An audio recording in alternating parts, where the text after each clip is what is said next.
We love to binge watch. And now with Lake City Bank Digital, we binge watch our money. It has action. Look, we can finally afford those obedience classes. It has romance. I bought you flowers. Oh, And they were on clearance. thanks. It has suspense. What was that charge for? We can't look away. Watch new episodes of Your Money unfold every day. Learn more at lakecitybank.com/digital. Member FDIC. Hey, Spotifyers, click or tap the banner to listen to today's top hits, the hottest 50. Brought to you by our friends at Credit Karma. Karma you can count on. When it's the last putt of the round and the 19th hole is calling, it's time for a day cap with an Angel's Envy Peach Smash cocktail. A light and refreshing post-golf summer reward perfect for tallying the scores. Click or tap the banner to shop Angel's Envy Bourbon today. Enjoy responsibly. Copyright 2025. Angel's Envy is a trademark. Louisville, Kentucky. Kentucky Straight Bourbon Whiskey finished in port wine barrels.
All right.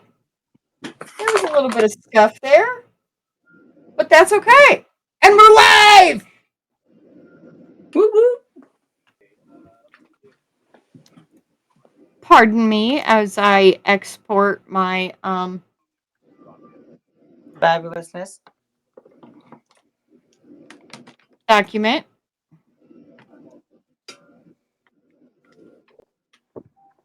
And email it in because I'm late as hell.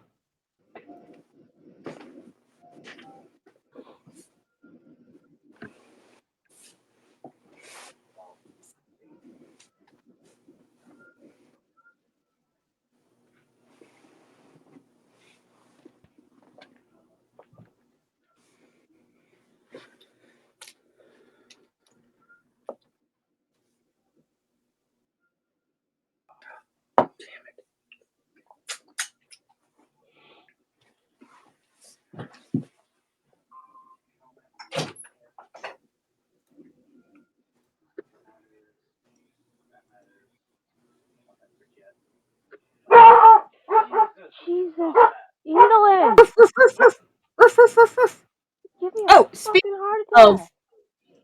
speaking of a voice I heard in the background there without any names, sure. Um, is your roommate going into town anytime soon? I knew it. You guys Why? did something. I got an email saying that I got a package delivered, even though I didn't order anything. Oh, okay. I knew it. You did something. We are all sweet, pure, and innocent, sister. Patrick, I'm trying to hold a straight face here. Stop. Because I swore that it was just spam. It was like it was just one of those. Oh, hey, you have a package, but you have to put in your information to accept it. And I was about to delete it. Then I saw there was a picture attached, and the picture is of Nick's mother's deck. And I went, someone did something. Someone did. One of you did something.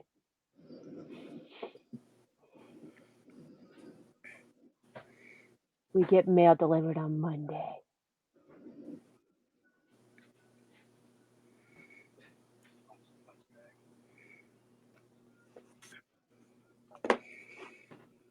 I don't know whatever you could be talking about. Could you act a little bit more fucking convincing over there? I was gonna say Julie's the only one putting up any kind of facade whatsoever at the moment. God damn. All I said is we're sweet, pure, and innocent. I don't know what the fuck you talking about. Oops, sorry, Mm-hmm. language. We're into it. What's wrong with language? I've said worse than that. This ain't And TikTok. backstage said something even worse. What? It was a funny meme my friend sent It's a me. very funny meme. Abso-freaking-lutely.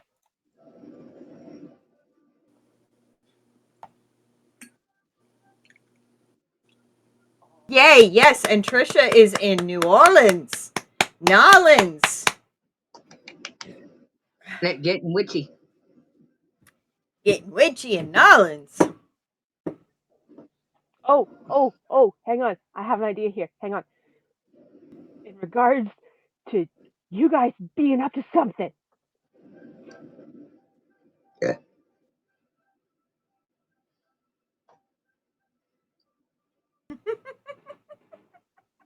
Gonna do it? Potentially, I don't think we hear anything in the background. But it's supposed to have the gift pop up too. Now I'm sad. I would have to. Okay, open Twitch. Where's Turn your my alert volume box? on my phone. You should have an alert box for where the alerts pop up on screen, and it should be on the very top of everything. Okay. Driver picks the music. Because as I've tried to demonstrate, we now have sound bites that you can redeem for channel points.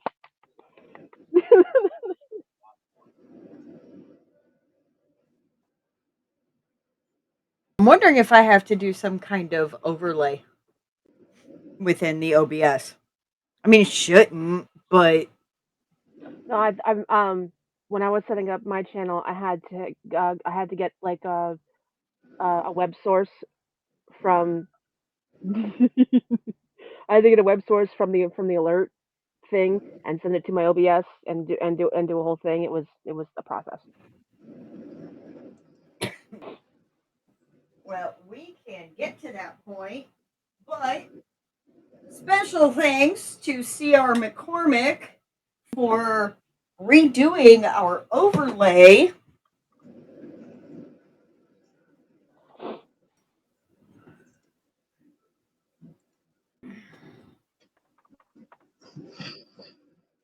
And on top of that, you guys may have noticed the first time you clicked into the chat, you have to agree to the rules. Yeah, I The did have to do stream, that. Yeah, yeah, it was like and in the. Okay, got that.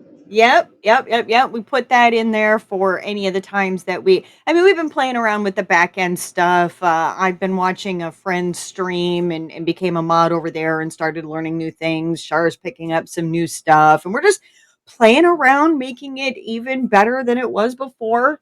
Um, and so please make sure that you are following those rules because, as number 4 states, our mods will give you a fair warning if we feel the rules are broken without intention, but only one warning will be given. Okay, this is supposed to be a safe space and we will not tolerate anybody treating anybody else like crap.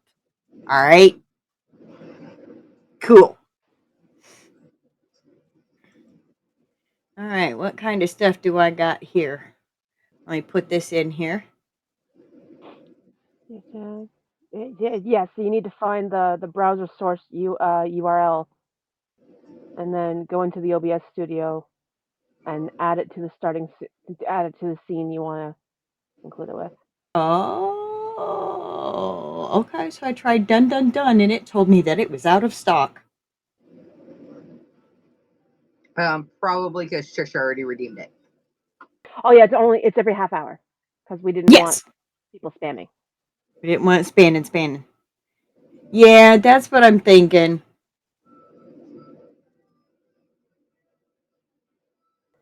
Yeah, you should be able to go into the stream manager and find the browser source URL for just alerts across the board, and then go over into OBS Studio, and it will be in this particular scene because this is where we want to show up, and you'll actually select browser for what you're adding it to, and that's where you're going to paste the URL into. Alerts. Ah, create alert box. Yes, that's it. That's what you want to do. Yes. Okay. And channel points.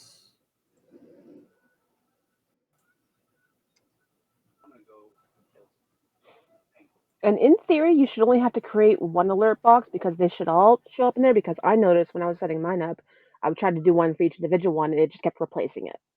So in theory, one alert box should do all of them once you set it up. Okay. Yeah, no, Cash, they're not. We have to actually implement the alert box before you can actually hear them. Copy browser source. Ha ha ha ha. There it is. Okay.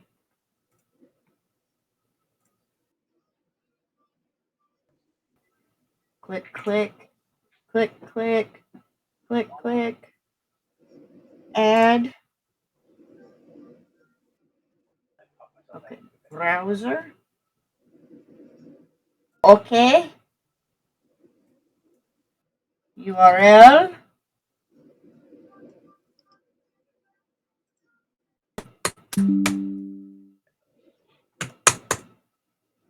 Oh, go away, Windows security. I don't care.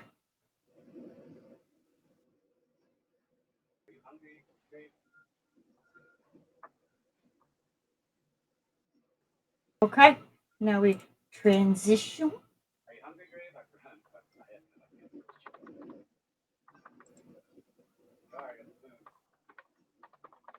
Okay.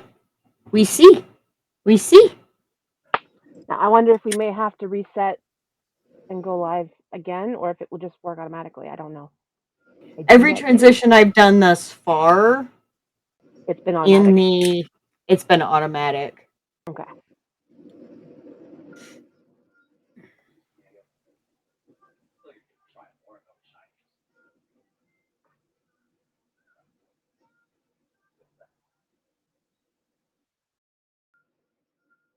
Hello, darling. Aw.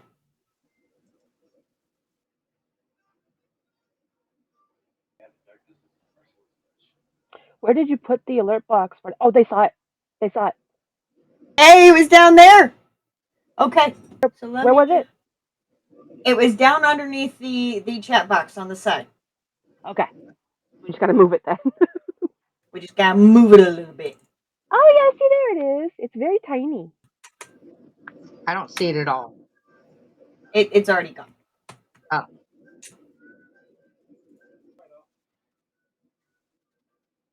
There we go.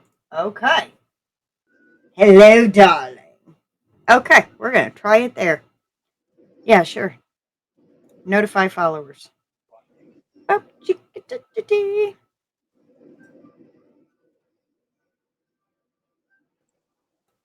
Okay, let me go over to da. Watch over here on an actual.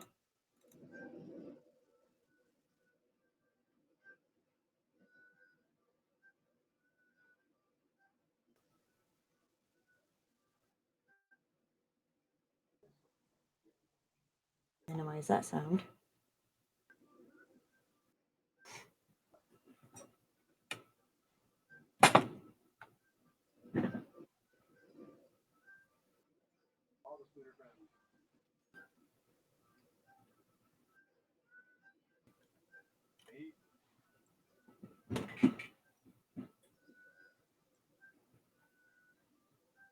Come on, power off.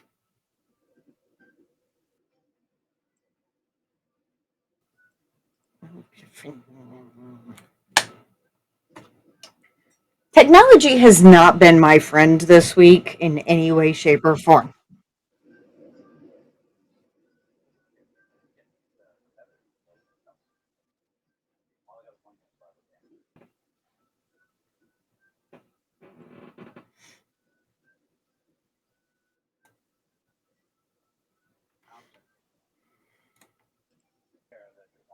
Okay, did it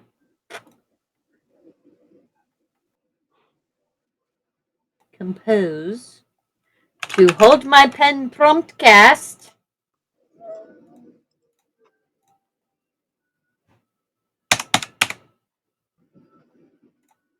Because I'm late. I was a bad girl.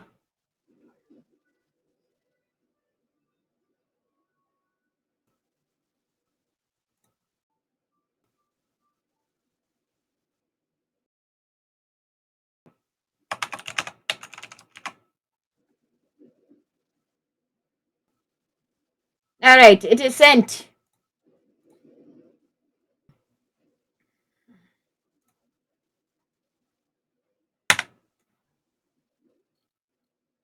Okay, we have had a very rough week between weather shit and all sorts of other problemas. The only good thing has been the literal fact that Shar did such a wonderful job on our beautiful new overlay and working on the sounds and the back end. And we're going to, fix that all up and whatnot. But you all know what time it is. It's time for the Hold My Pen podcast. Yep.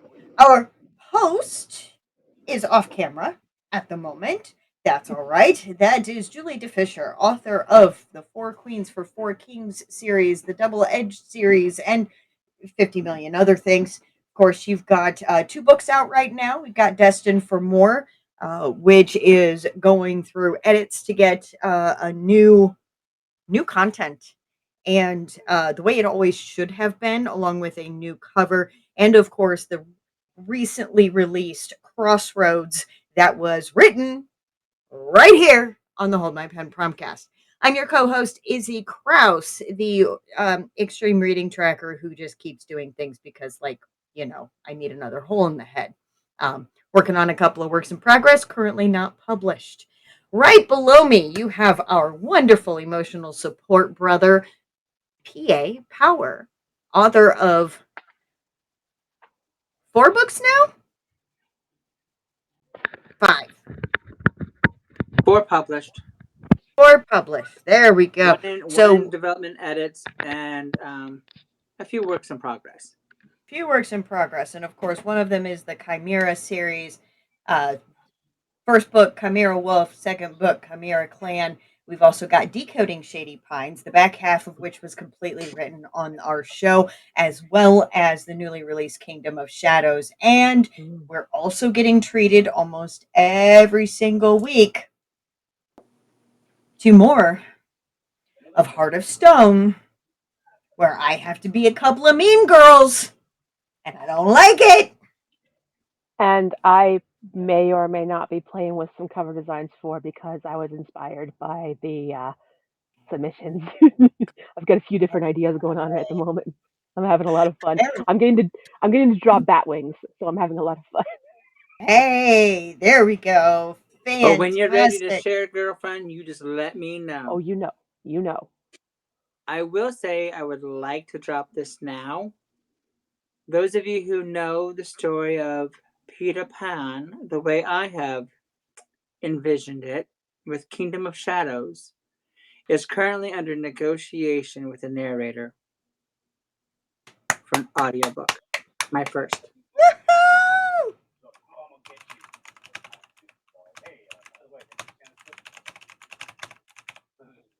We seem to have lost the Julie. We did lose it, Julie. We may get her back. So then, of course, Caddy Corner, the woman who wears as many hats as I do, writer, editor, cover Cover artist, designer. IT extraordinaire, designer, artist, just the whole kit and caboodle. C.R. McCormick. Our sister to the C.R. north. McCormick, author of the Dolan Syndicate, which is, of course, starting with I think my neighbor is a mobster. And no, that is not a misspelling on the front. Get with the program. Not everybody spells like Americans do. And that is perfectly fine because we mucked up the language. Anyway, that being said, we are going to pop right into a few things. As you heard, we have uh, Mr. PA Power optioning a audiobook. So freaking exciting. And our lovely, wonderful Miss French Toast, Yes. Dahlia McEachern, has published a book. What's the title again? Something. Trapped in addiction. And it's a It beautiful is. cover. I had a lot of fun with that cover. It is a short story.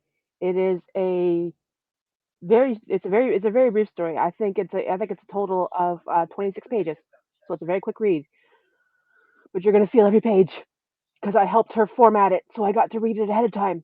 And mm, like Oh. she full on has put QR codes for like suicide hotlines in the back of the book because that's the kind of stuff we're talking about in this book. Good. Good, good, good. Yeah. Out of curiosity, with things in our world the way they are, um, the Canadians have been very kind to institute one for us Americans. Is that also included? Um, if you give me a second, I can actually check and see which ones she posted because I have the document here because I helped format. Awesome So I give sauce. Because as we my may know, piece ours here was to. shut down. So, uh, one of the things that authors are very, or especially in the indie community, one of the things that we are very keen on is protecting your own mental health and working on Yeah. massive amounts of healing and, um, yeah, all those wonderful things. So the numbers that she has included are the kids hotline. She's got the mental health of Canada hotline and international list for various different suicide hotlines, all available Good. on it. Canada specifically, you can text or call 988 in order to reach them. I'm not sure if that's the one that that Canada set up for America. If you can use that as well, or if that's specifically a Canadian one. But a quick Google will be able to find you the answer to that or not. But it's a good book. It's a very short book. I can tell she poured a lot into it, and I was very honored to help her out with it. That is so awesome. That is Yeah. so awesome. She Yeah. also she also just got a physical copy of my short stories of my collection of scary short stories, and she sent me pictures of the inside so I could see how the images look, and they turned out so good. I was worried they'd be grainy, but they're actually really smooth and clear, so I'm so happy. physical technical difficulties. Don't mind me. I did not mean to be a super distraction on that.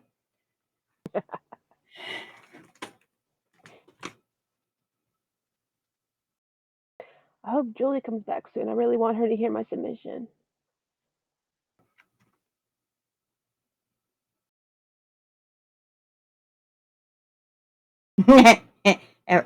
Everything's okay. We're good. We are good. Physically, maybe. Maybe. Maybe.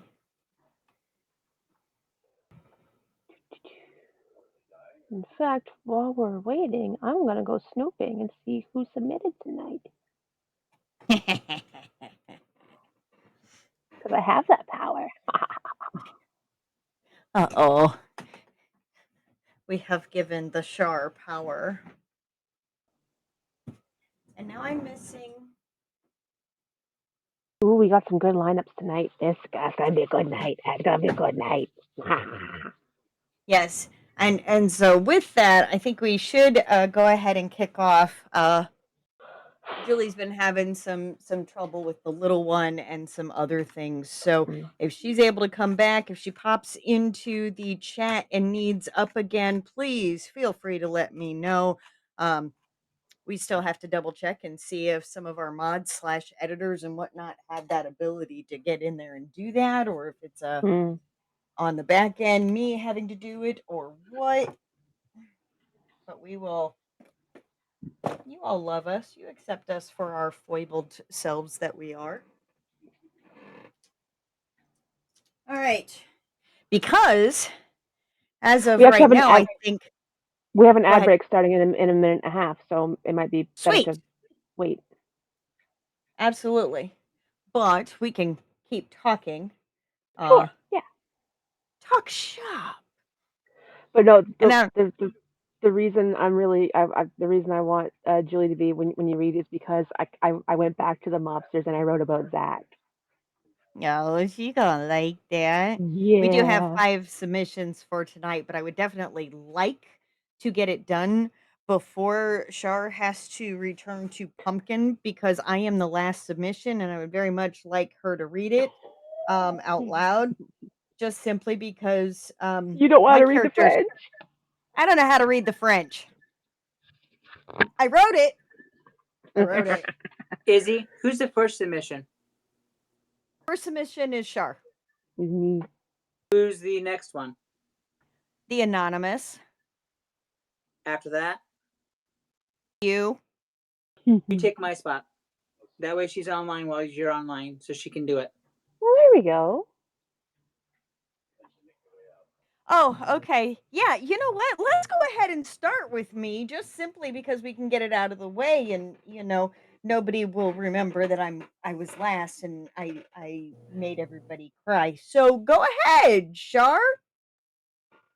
Way to put me on the spot. Shit. Okay, hang on. Well, no, Nothing there's an bad ad starting in happens. like 5. There's an ad starting in 5 seconds. I'm not starting now. I know. No, you have time though to get it pulled up. Do whatever you got to do. God, I went full deer in the headlights there for a second.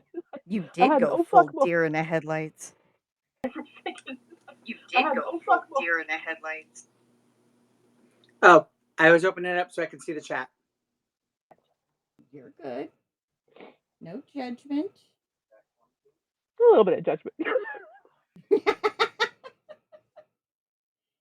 Hey, I'm the one who's dropping all my stuff all over the place and You only drop it so you can bend and snap, sister.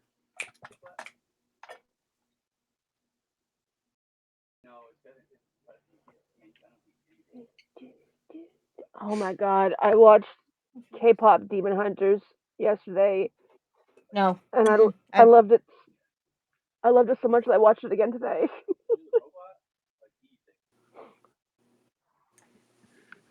I keep somehow seeing snippets, reels, shorts coming across from that and I'm like, what the hell is this? Like they are way too pretty, what the heck is going on? And these three chicks look very, very angry. And it was unfortunately a very catchy song. And they're It's so exploding good. things out in the square. And I'm like, what the actual fuck is It's so this? good. It's so So good, and the then, music is so catchy. then I accidentally clicked on Netflix when I was trying to get back to Paramount Plus, Mm, yep, and that's where it suddenly is. there it is, and I was like,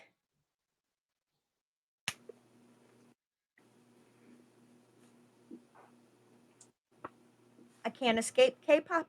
I can't It's escape so K-pop. good. It's It's so around good. me everywhere.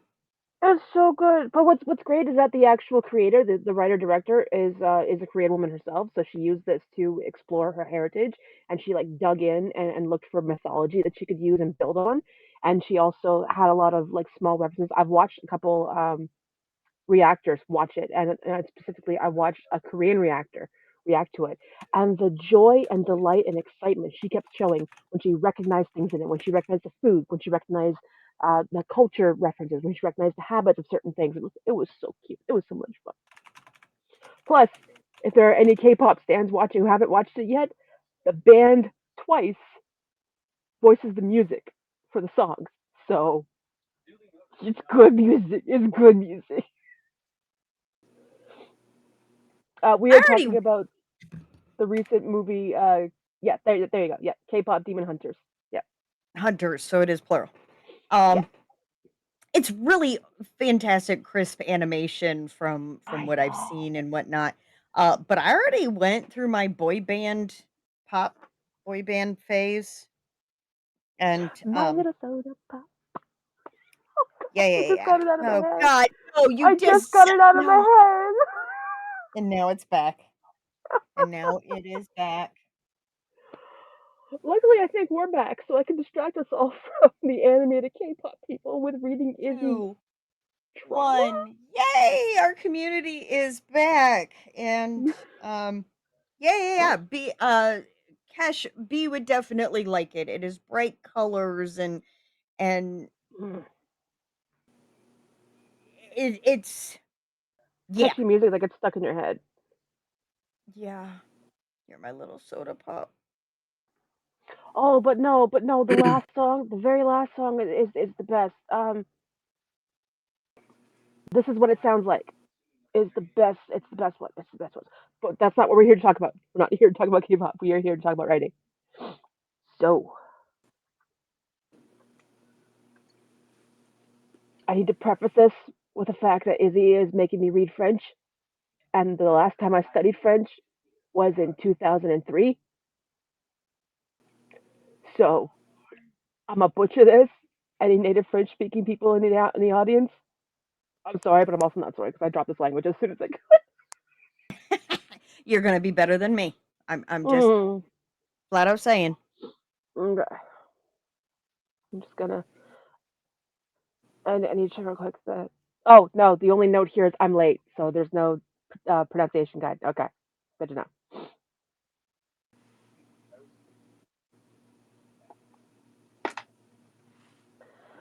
Okay. Wait, stop.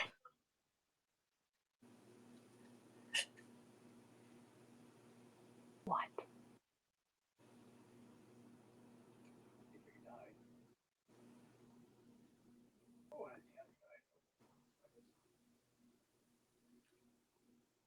This What is wasn't what going on? I wrote. I think I sent the wrong file. I mean, the email says 740 words, but there's 6 pages, so there's a bit of a disparity. That is not that is not. Okay. All Just right. gonna just gonna snoop a little bit here before you delete it. Then give me a second.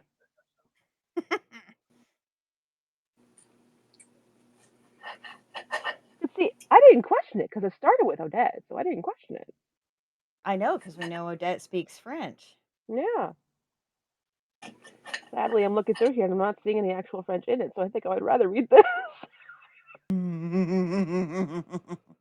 Yeah, that is a piece that I have written that has absolutely nothing to do with the Promptcast. Gotcha. So that's one of my little bits that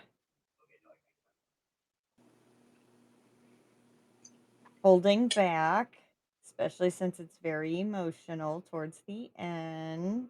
Feel Mm-hmm. free to read it and yell at me because I was going to ask you to alpha read it anyway. It's already open in a new tab. Don't worry. Oh, Julie just sent hers in. Nice. Yes. She had a very trying day. Yes. So I Yes, she heard. did. Yep.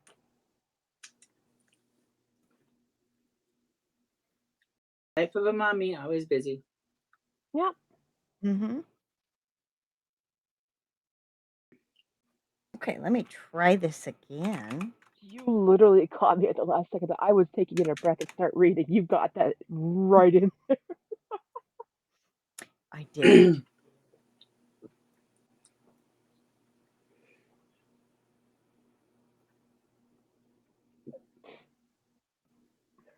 Okay. We can refresh now. Oh, Salem, please stop gagging. She ate some grass earlier, and I think a little bit's been stuck in her throat 'cause she's been gagging ever since. It's close. Aww.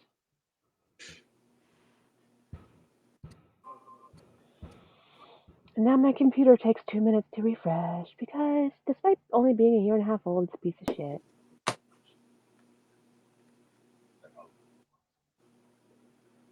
I don't see it yet.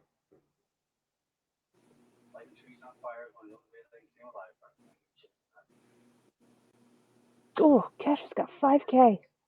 Damn. Okay, girl. Cash honey.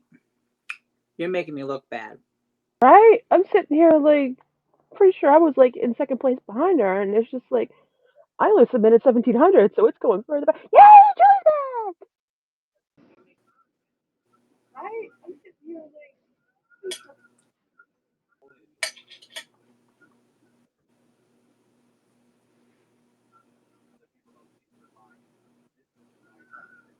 We're just waiting for Izzy's submission to go through because she wants me to read hers first so that we guarantee that I read it. Okay, gotcha. Yeah, I was watching offline while I was dealing with other things. Uh, But apparently Izzy sent the wrong one, so now we're waiting for the new one to come in. I think it just popped.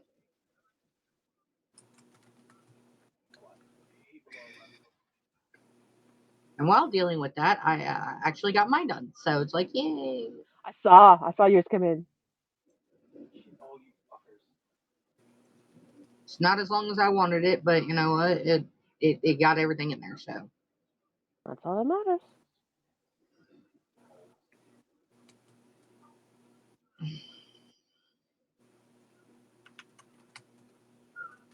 Okay, there's the email. Let's just make sure it's the right. Okay, this is only 2 pages, so yeah, this is the right one.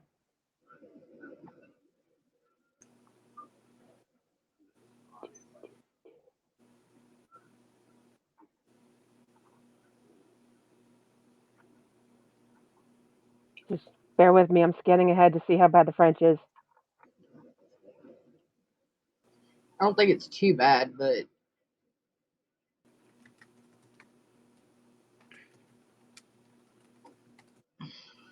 Okay, so far I know these words.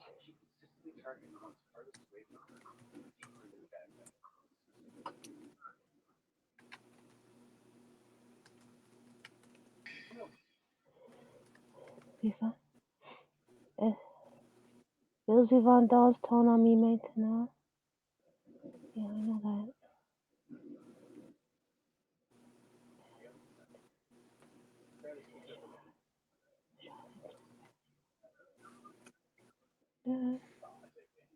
Okay, yeah, no, that's, yeah, okay, right.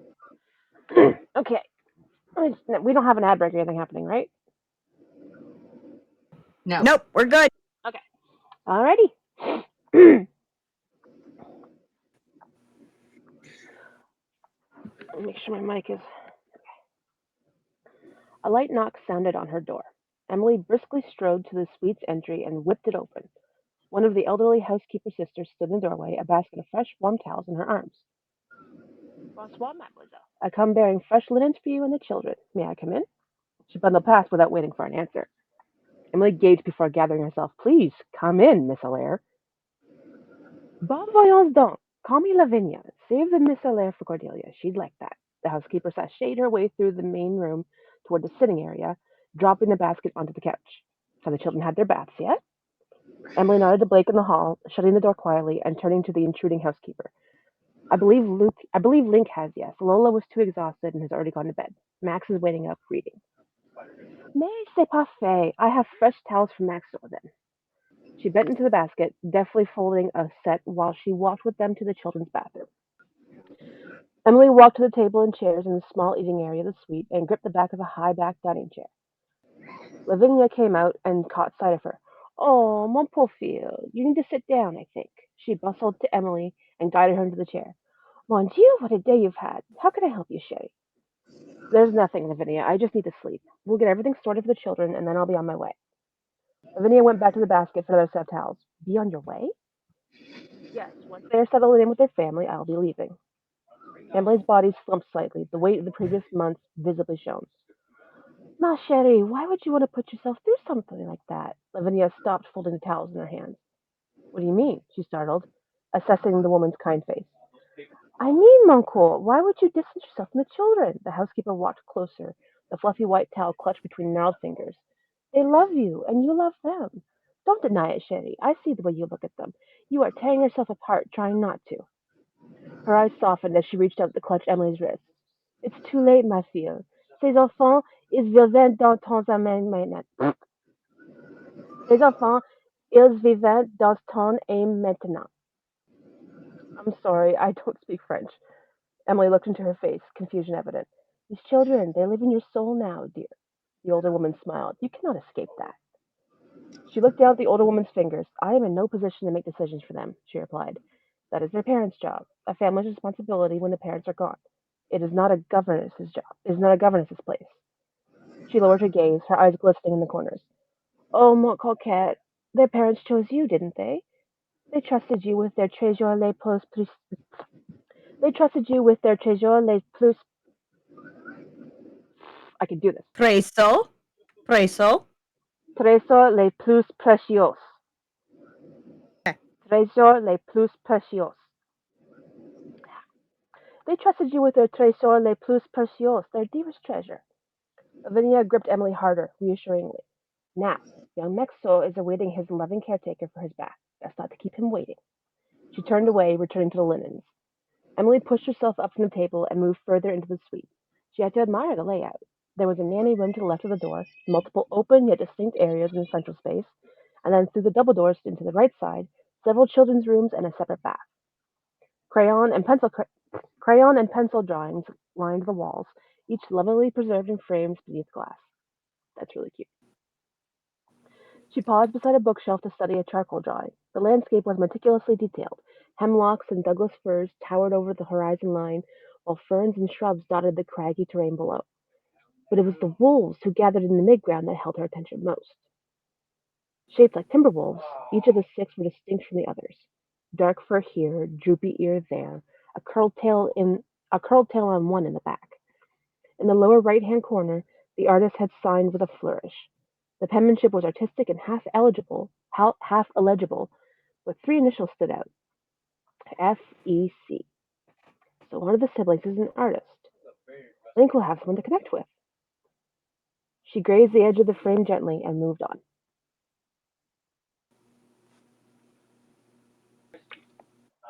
Dun dun dun. My tongue is heavy in my mouth right now. Sorry.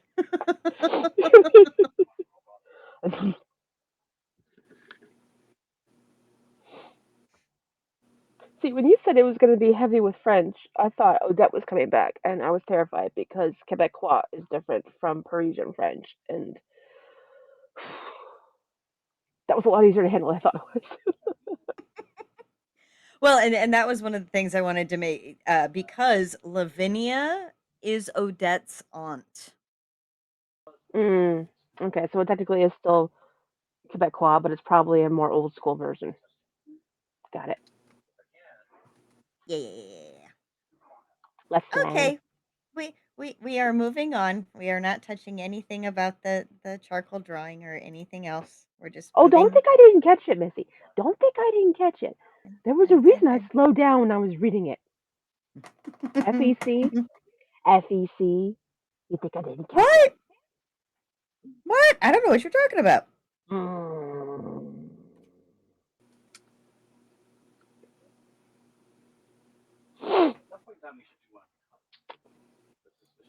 Okay, turnabout is fair play Fair. because we are back into the Dolan Syndicate.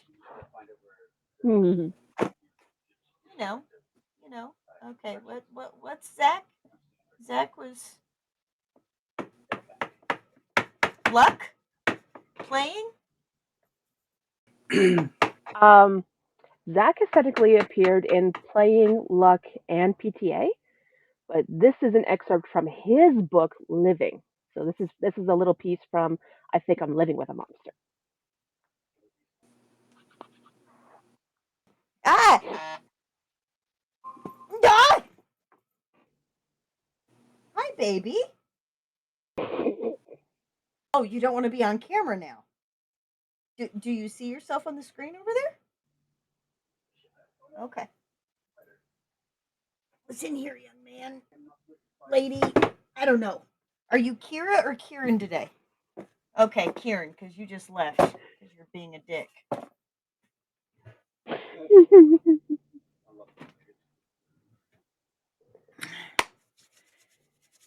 Zach followed Riley through the front room of Seaside, his eyes glancing about to take note of the small number of patrons in the booths.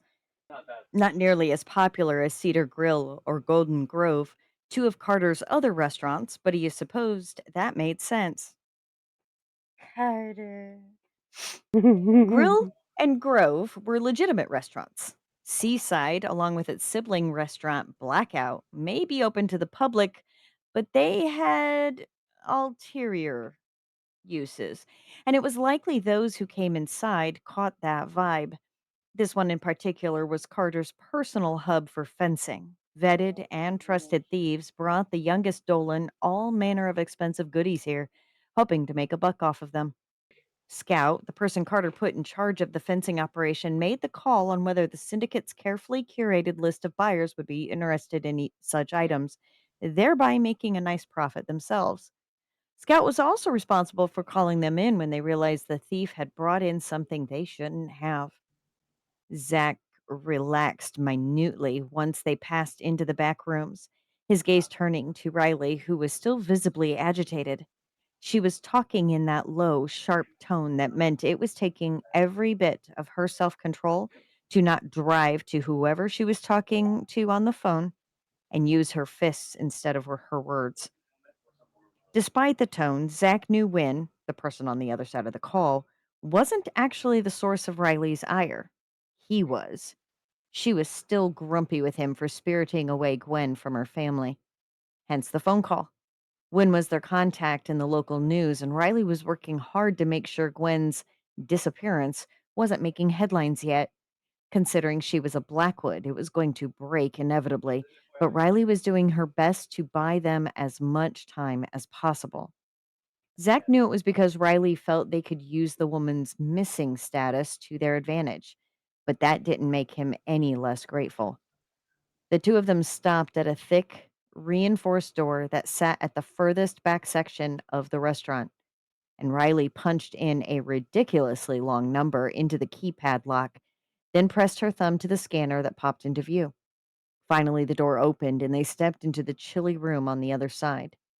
Zach shut and locked the door behind them, then turned to the room and its contents. Carter Dolan, Riley's youngest brother and the owner of this restaurant, stood in the middle of what Zach noted was a converted cooler room. Said room had been emptied of all its storage, and only a well reinforced metal pole was installed to run horizontally across the middle of the room. Its purpose? To support people like the man currently handcuffed to it. Zach watched as his bare feet kick and scuff at the floor, barely touching enough to take the weight off his wrists. He was visibly shivering in the cold room, no doubt due to the fact that he'd been stripped down to his underwear. Carter was sitting on a stool directly in front of him, looking impatient. Now and then, he'd use a baseball bat to poke at the guy's knees, causing him to slip and bring all his weight down onto his handcuffed wrists once more.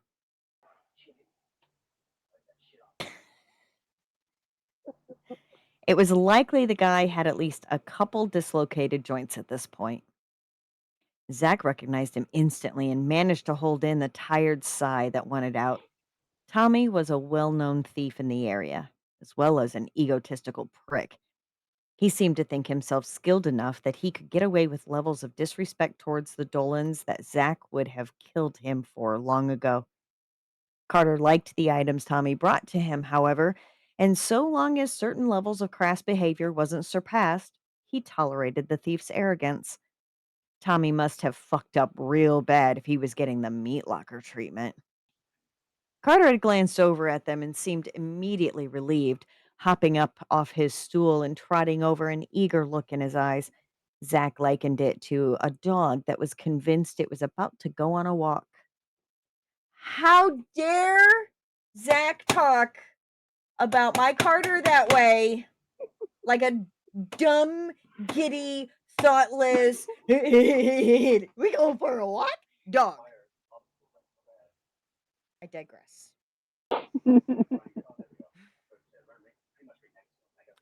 Oh, thank fuck you guys are here.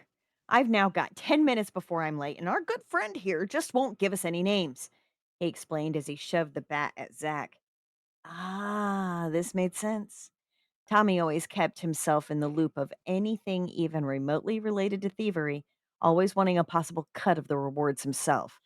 No doubt he'd have heard whispers of plans to pull a job on the Riverside Casino, which was likely why Carter had picked him up to have a little chat. Tommy had apparently refused to talk, to the point that Carter had deemed him no longer being able to tolerate the thief's disrespect.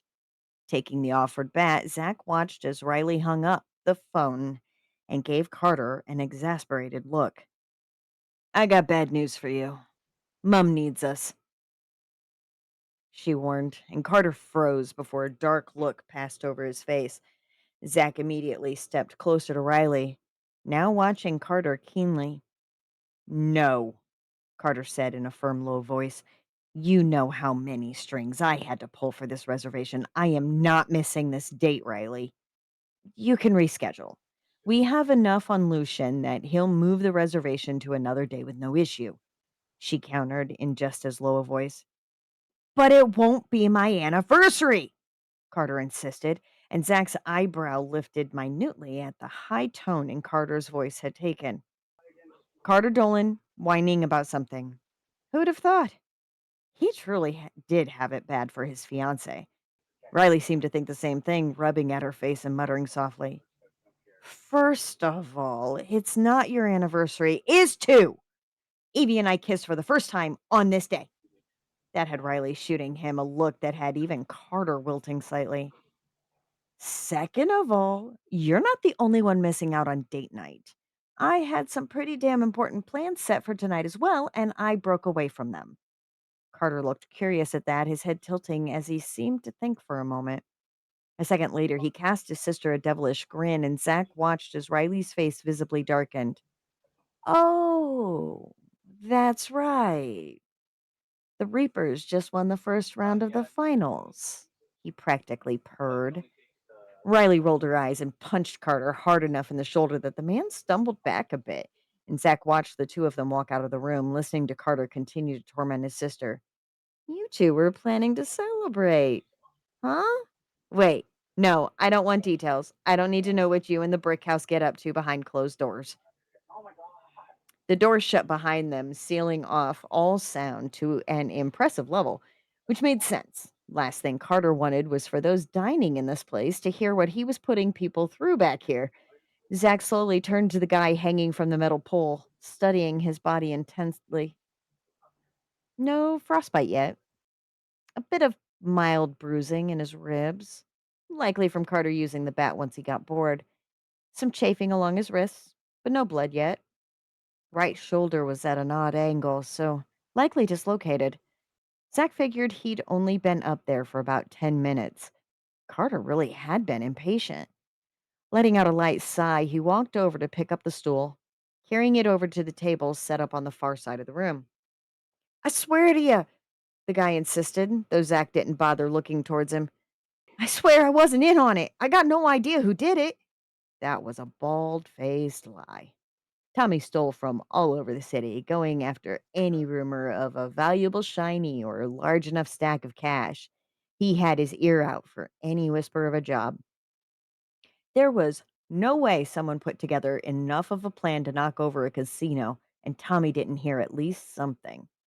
Zach scanned over the items laid out over the table, his fingers trailing along a few pieces before he eventually picked up a set of pliers. Turning back to Tommy, he stood for a moment, waiting for the thief to look towards him. Zach knew the instant Tommy spotted the pliers because he started thrashing in the cuffs, his feet skidding against the chilly floor. Walking back to the center of the room, Zach stood just out of range of those kicking feet, waiting patiently for Tommy to tire himself out from all the threshing and kicking.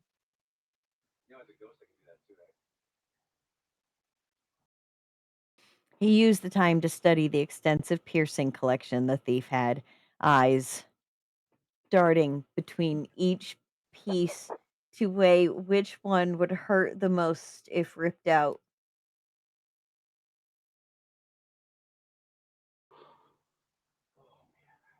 Tommy kicked out at him as Zach flexed the pliers in his hand. Hang on now, man. Just wait. We don't got to do anything crazy now. When Zach just stared at him, face as blank as ever, Tommy's panic seemed to grow worse. I don't get why you guys are so convinced I know anything. I steal from people, individuals. I sure as shit don't try and rob a casino owned by the fucking syndicate. Why would I want to put myself through something like that? Yeah, he didn't just know something, he was involved. If he'd just heard rumors, he'd have sold them out long ago, which of course meant Tommy raised a very interesting point. Why would someone bring a well known thief who's regularly employed by the Dolan Syndicate to rob a place said organization owns? Zach waited until Tommy's body went limp again, then closed the distance between them in a rapid move, bracing his hand against Tommy's chilled chest and clamping the pliers down on the metal ring threaded through the thief's left nipple.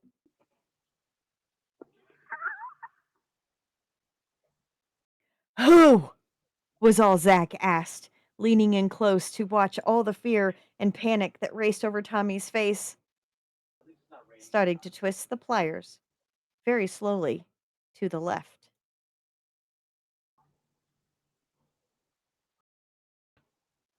Dun, dun, dun, dun! Char, that was horrible. That was so wrong. I had mine and I had him yanked out. Ugh, the pain is back.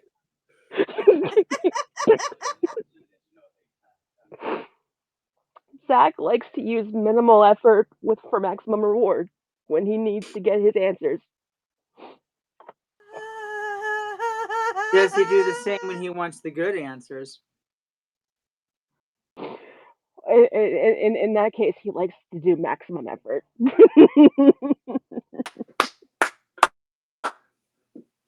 Uh, OMG.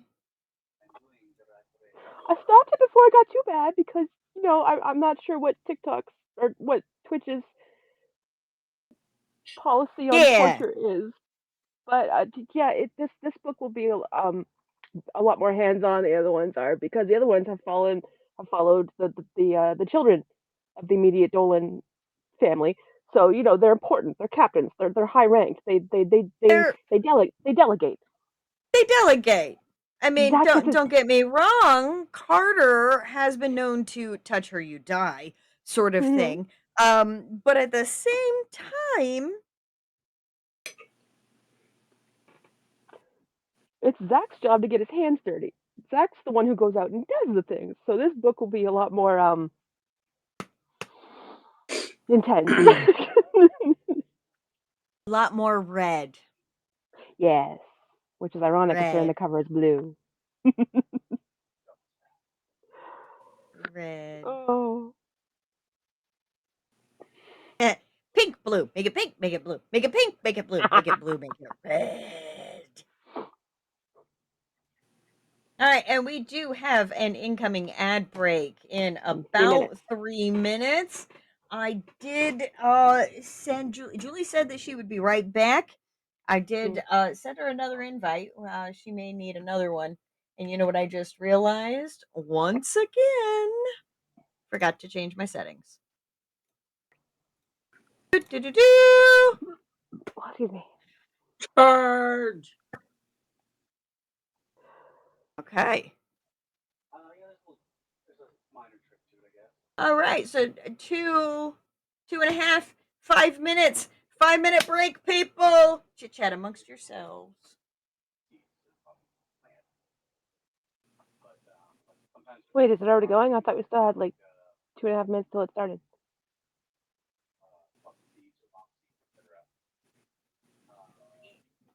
Yes, that is true. However, Izzy can't Gotcha. inhale Yeah. in 5 minutes. Yeah. No. Gotcha.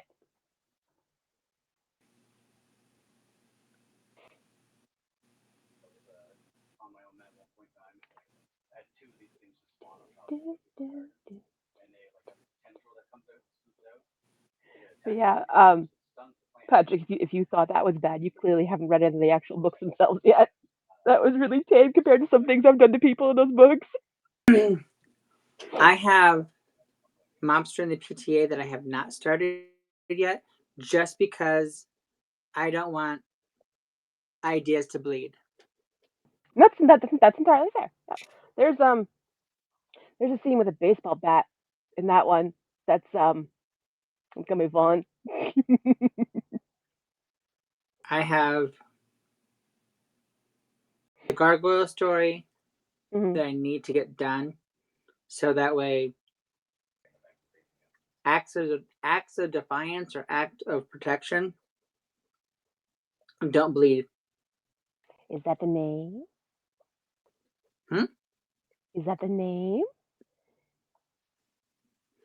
Maybe not. I have Mm. Heart of Stone that I'm currently actively writing. That I am currently writing a chapter right now that may or may not make it onto this Promptcast, and if it doesn't, I'm a safer man, because that way y'all can't come for me until after you buy the book, and I won't get threatened with misery, because my twisted sisters, the one in the comments, the one who's offline right now, and the one who took a little break, all threatened the misery on me. Well, I mean, a great way to circumvent that is to give them what they want. Well, I'm just lucky I had my husband that was in Wisconsin with me. Otherwise, they probably would have stolen me away. Use a bodyguard, yeah. Yeah, only in the best ways. It's clearly done with love. Exactly. I think that might be also the reason why my husband was so eager to have us skip out early Sunday morning before everyone else woke up. Not only the fact that he was just bored out of his mind because this isn't his venue, but I can be a chatty Cathy. That's a very I find that's a very East Coast thing. Is you say, "Okay, I'm gonna go now," and then half an hour later you're still saying goodbye. Yeah.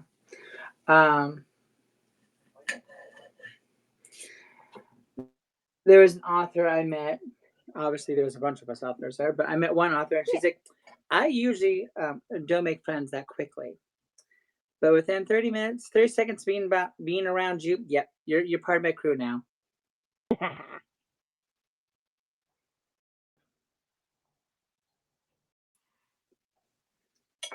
Now, I don't know how I feel about this.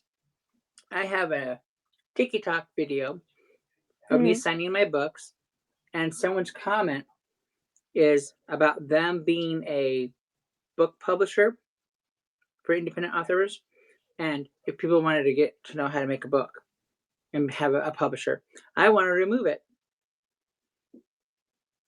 I would remove it. Yeah, no, I get those all the time. It's no, you can tell that they're accounts that just troll through it and look for new authors. I get messages from them. I get comments from them. It's like you have like 2 videos on your profile. You liked the first 4 videos in my account, and you've immediately messaged me. No, go away. Yeah. I mean, it'd be different if I said, hey, post your videos or post what you do in the comments. Yeah, if you were looking for it. But it's literally the video that I just made today of me signing my copies of Decoding Shady Pines and Kingdom of Shadows. Yep. And they decided to make a comment about their gig. No. Yeah. No.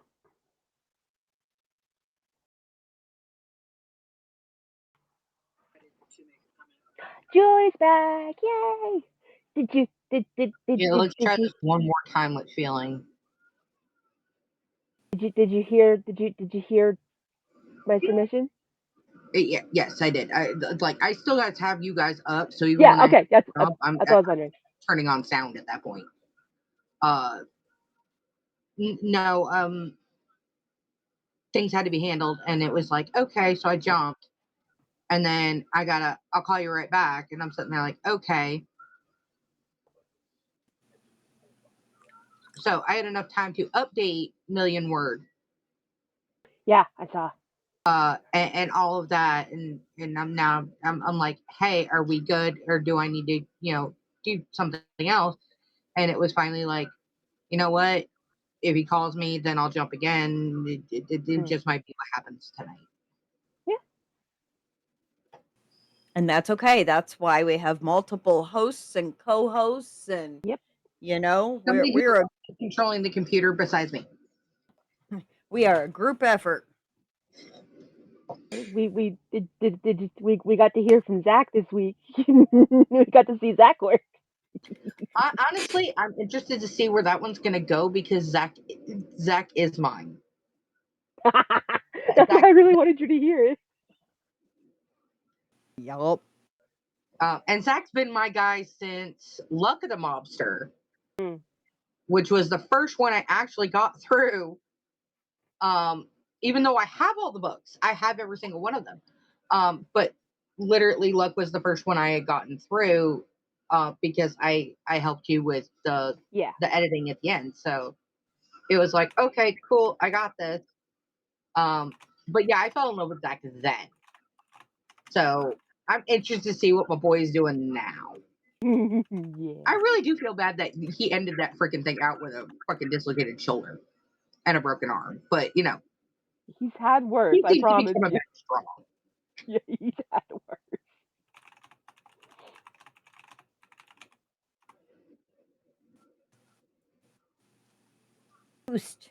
Boost. Don't forget to be hitting that green button that says boost so you get Yes. more of those little bubble channel points. You can make the noises, which Make I think is working now, right?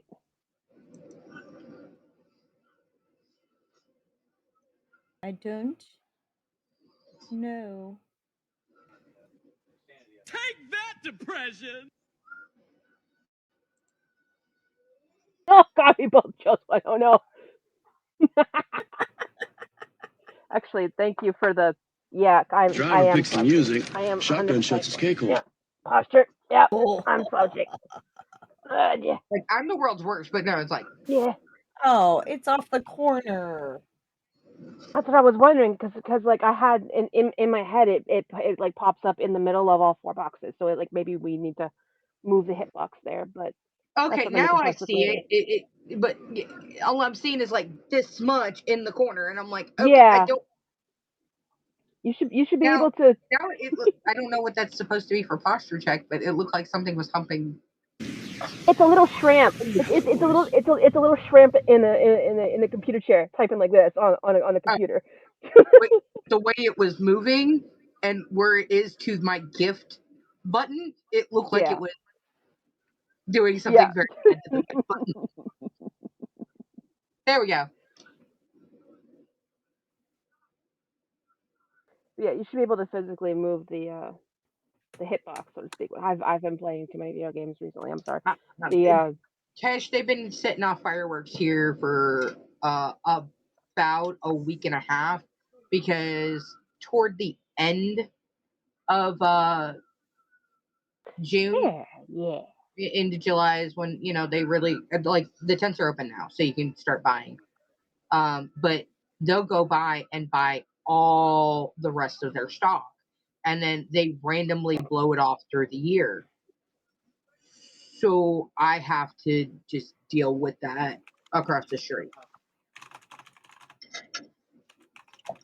Not happy about it, but nothing I can do about it.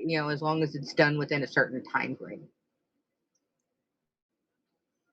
We now have the hitbox placed properly, so now the gifts will show up in the middle of the screen.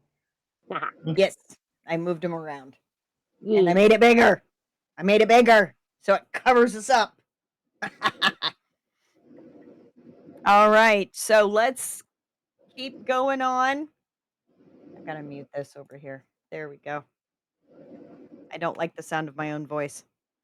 Okay, next up we have our wonderful Anonymous marked by the Ooh. dawn. Yes, we're looking at chapter 9 called Echoes of Another. I did hydrate. Oh, yes. Thank you.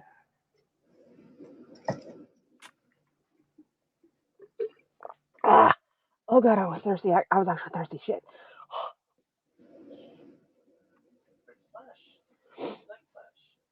Okay. Echoes of Another. The hallway reeked of blood and burned fur. Blood smeared the walls while tufts of fur floated in the air, drifting like ash after a firestorm. Clary's footsteps were slow, almost numb as she followed Anthony through the wreckage. Ava clung to her chest, face tucked under Clary's chin, silent now, but trembling. Each step felt like walking through a nightmare that hadn't yet ended. They stepped into a side room, dimly lit, quiet, untouched by the chaos. Anthony closed the door behind them with a soft click and locked it. A fire crackled low in the hearth, shadows dancing along the wooden walls like ghosts with nowhere else to go. Clary lowered Ava gently onto a nearby sofa, her daughter curled up without a word, all eyes already heavy from exhaustion and fear. She's in shock, Clary whispered, brushing damp curls from Ava's forehead. Her hand lingered, needing the contact as much as her daughter did. She'll be all right, Anthony said quietly. She's strong, like you. Clary turned to face him then, finally taking in the blood drying along his arms, the deep claw mark stretching across his side. Her breath hitched. You're hurt. Why would you want to put yourself through something like this? He glanced down at himself, almost like he'd forgotten the wounds. I would do anything for you or Ava. Besides, I've had worse, Clary. That doesn't mean it doesn't need cleaning. Her voice cracked on the last word. The horror of the night crashed over her like a wave. What Ava had nearly suffered, what she'd done to stop it. She crossed to a small cabinet, fumbling for the first aid supplies she'd spotted earlier in the evening. Her fingers trembled as she opened drawers, her heart pounding against her ribs like a drum of war. When she turned back, Anthony was sitting on the edge of the bed, unbuttoning what remained of his shredded shirt. His skin gleamed with sweat and blood and battle earned grit. Clary knelt in front of him. The warmth between them was immediate, like gravity pulling her closer. She dipped a cloth in warm water, cleaned the wound in silence, her hands gentle but shaking. You don't have to stay, Anthony said suddenly, his voice low, unreadable. After tonight, no one would blame you if you took Ava and ran. Honestly, I was surprised you didn't try to leave once you learned the truth of what lurks in the dark. She looked up at him, stunned. Do you want me to? A tear started to form in the well of her eye, trembling at the edge before falling. His eyes met hers, and something inside him cracked. Reaching out, he brushed the tear away with a tenderness that made her heart ache. I want you safe. I want her safe. And I don't know if I can keep that promise. I'm the Don, and most werewolves know the law of the land. But there's so much we don't know about the two of you. She reached up, touched his jaw. You already kept that promise. You did it tonight. You kept it in the face of my crazy ex. Anthony closed his eyes briefly, leaning into her touch like a man starved for comfort. He touched her, Clary. I'll never forgive myself for letting him get that close. But you stopped him. Her voice was firmer now, her hands cupping his face. You didn't just fight for us. You won. He didn't answer with words. Instead, he leaned forward, his forehead pressing gently to hers.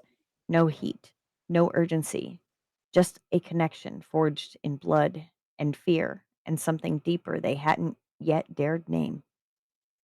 I'm not afraid of you, Clary whispered, but I am terrified of losing you. His arm slid around her, pulling her close.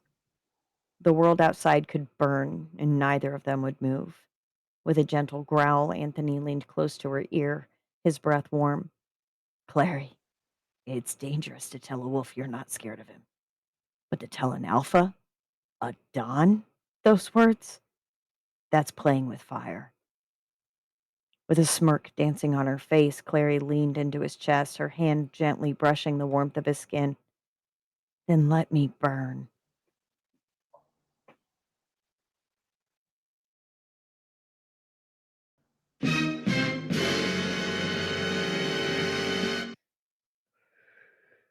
They stayed there in the stillness, wrapped in the safety of each other's arms until Ava's breathing deepened into sleep.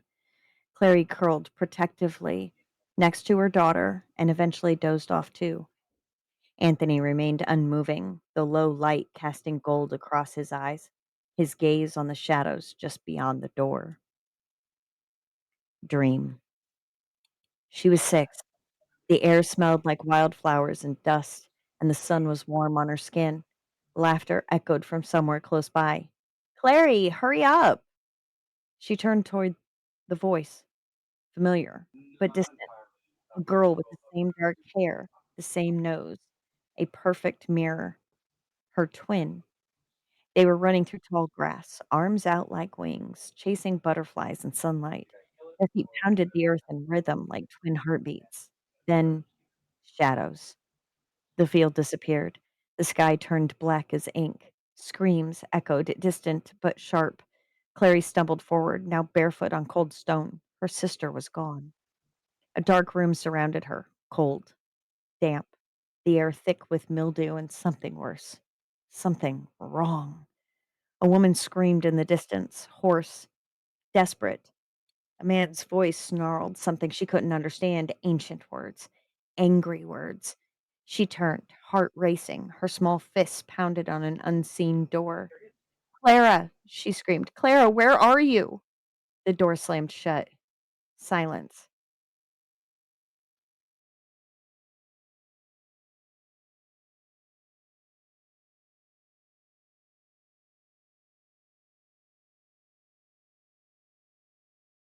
Clary woke with a jolt, heart thudding. The room was dim, morning just beginning to press slightly against the far window. Ava still slept soundly beside her, one small fist curled in Clary's shirt. She sat up slowly, the dream clinging to her like fog. That voice, that laugh, that name. Her sister, her twin, was real, and something had taken her away. The ornate box Anthony had given her the night before sat on the table nearby, its lid half open, the photos inside blurred through tears she hadn't realized were falling. She wiped them away as the door opened quietly behind her. Anthony stepped inside carrying 2 mugs of coffee. His shirt was clean now. The wound on his side was freshly dressed and already beginning to knit. You okay? He asked, offering her one of the mugs. Clary nodded slowly. I remembered her. He paused. Your sister? She met his eyes. Her name was Clara, I think. Or maybe I'm Clara. I don't know. But I saw her, and someone took her from me. Anthony's expression tightened, his jaw flexed. Then we're out of time. Clary took a slow sip of the coffee, letting the heat anchor her. What happens next? Anthony stepped closer, his hand brushing gently down her arm. His voice dropped, steady and certain. Next, he said, we find her before they do.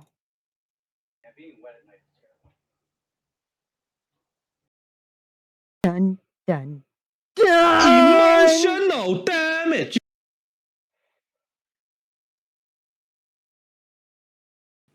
Okay, the fireworks are down for a little bit, so hopefully we're not interrupted with. So we have mafia, werewolves, and amnesia?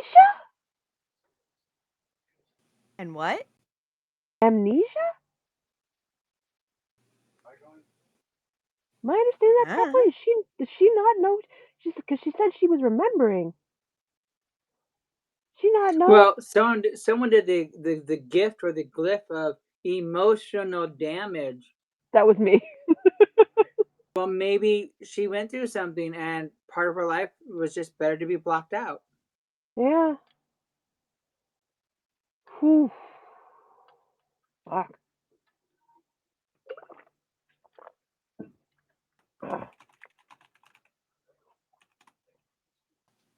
Cat hair in my drink. Yeah. Well, and y'all remember when I read Patrick's the Kingdom of Shadows, where there was the little girl named Elspeth, or Yep. and how that just I've sent you.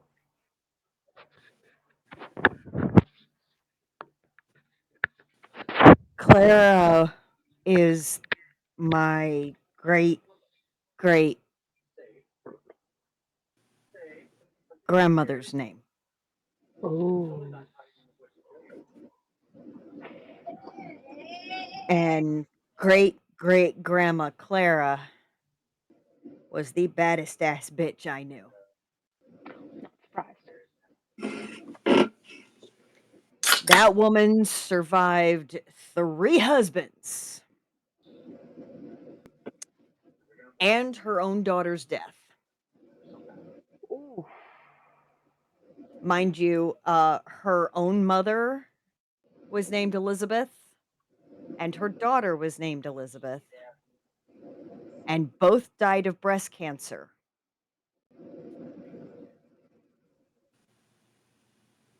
So I'm gonna need you to get monthly checkups. I can't afford that. Let's just put it like That's that. right. You guys gotta Okay, pay for that then shit. find someone that can do the checkup for you. Yeah, you guys. I forgot. You guys gotta pay for that shit. We do get a free yearly, and I'm overdue for mine. What's made worse by this, and this is something I know we've talked about, not giving out too much personal information, but breast cancer awareness, breast cancer research, and all of that stuff is obviously something near and dear to my heart, just Yeah. simply because, my great grandmother and my 3 times great grandmother, who I'm named after, Yeah. uh, died at age 42 and 49. Mm. I'm 45. Yeah, So my I've my brain skidded. I'm like, wait, isn't that close to what Izzy's at? What's Izzy at right now? What's Izzy's age right now? Oh shit. I lost my yeah, mom to the same stuff, so yeah. yeah. Sister, So go get I checked. do. Hey! I'm just behind on this year's. I have been regularly doing it. No, nah. You've been It's busy. just I will grant you that you've been busy. Well, and not only that, but I have further concern because in the same family line, there is an aunt genetically, my legal mother, who has fibrocystic breast disease, and Mm. she was diagnosed when I was 20, 4 years after I was diagnosed and had a fibroid removed Yeah. at age 16. I know you're busy. I know you got a lot on a plate. I'm gonna need you to go as soon as you can. Don't worry. Self checks and, I have them They're take a look at good. things and they also Yeah. do a more intensive look at things. Hello, Maxwell, Hello, 420. Maxwell. Welcome to the Hold My Pen Promptcast. We read out submissions. Right now, we're doing a little bit of an aside about breast cancer awareness and getting checked and everything, because these people just found out that I come from a long line of women with my first name that have all died of breast cancer. So they're a little concerned about me. It's bad enough that it's in your bloodline, but it's women who share your name. That freaks me out, man. It freaks me out, and you're in the same age bracket. Freaks me out. See, Maxwell's correct. Prevention is everything, and I do keep an eye on it. And they also have determined that I have what is called dense breast tissue, so Oh, it's oh, much more difficult yep. to. So they are taking a look at things and making sure I'm aware of the health, and that's the thing, right? When my 3 times great grandmother, she wasn't actually diagnosed. They just saw grandma's getting very, very large and weird and unwieldy, and then suddenly she croaked. Um, I'm sorry. The word unwieldy popped into my head, and I was like, no, you can't say that. That's inappropriate. And then you said it, so I immediately felt better. and then so she died at age 42, and obviously that was before a lot of the a lot of Yeah. the prevention and the diagnosing and everything else. So she never got diagnosed, we are assuming. And then my great grandmother passed away 6 months after she was diagnosed with stage 4, because she had been entirely way too busy to get checked. She was a nurse and she was 49. Now, hold on. Because I am aware of this history. Oh, Mm. and my other genetic aunt has survived breast cancer twice, gone into remission twice after double mastectomy twice, because they grew back. So, yeah, no, I'm aware. Prevention, I am now watching when I'm out in the sun and watching for the whole skin cancer. I'm watching for the lung cancer because I'm also a smoker and I have COPD. So, yes, friends, tis aware. Yes, it's a job. Always prevention. It's a job. Yep. So, where are we at? Do we have any option as far as we won't talk about colon cancer, Maxwell, because the doctors already sent me and said, yeah, yeah, yeah, we want to stick a camera up your. I'm like, "Mm-mm." Rooter. but but they're correct. They are correct. Yeah, I'm thinking about going Cologuard. Okay, just okay. So this all sparked off because our anonymous person who still has not let it out the bag who they are has got us on this werewolf mafia amnesia or the forgotten memories bit, and she can't remember if her name is Clara or her sister's name, twin sister's name is Clara, and Clara was my great great grandmother. So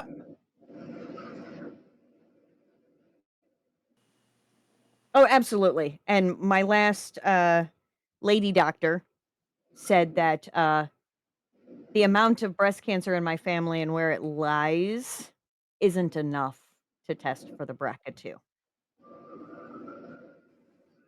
Don't worry, I'm getting a new doctor next year. It just I wish to talk about happier things. I would like to move on. Well, we are not going to talk about happier things because next up is Mr. P.A. Power with another installment of Heart of Stone, the gargoyle love story, mystical, whatever that we got going on.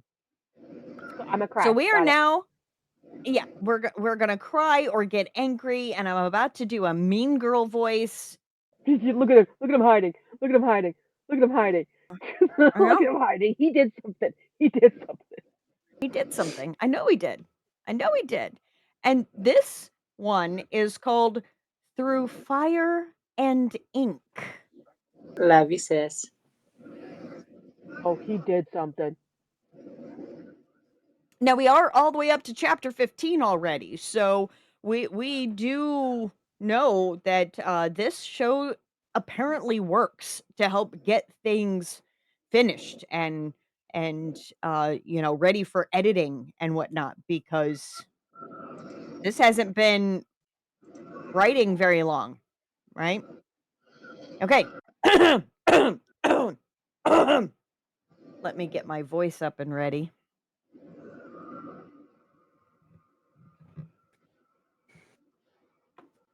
The hearth fire had burned low.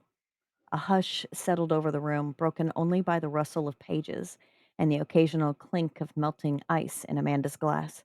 She traced her finger across the ancient ink, the sigils shimmering faintly as if her touch gave them breath. It's like she wrote these, knowing I'd read them, she murmured. Scott leaned forward, elbows on his knees. Maybe she did. Blood calls to blood. Before Amanda could reply, a sharp knock cracked through the stillness. She flinched. Scott was already on his feet, eyes narrowing toward the door. Stay here, he said, low and steady. Amanda's pulse quickened. The shadows in the room seemed to contract, tense and watching. Scott opened the door slowly. A cloaked figure stood on the porch, rain dripping from the hem of her travel-worn cloak. As the wind tugged at the hood, it fell back to reveal a woman with storm gray eyes and streaks of silver through her braid. Mom? Scott breathed. The woman's expression was unreadable, but her voice held a weary grace. I was expecting Professor Lynn, or at the very least, Amanda. Amanda rose slowly from the couch, her body responding to the strange energy that swept through the room with the stranger's presence. Who are you? She asked, though part of her already knew. The woman stepped inside without waiting for an invitation, brushing droplets from her sleeves as the firelight.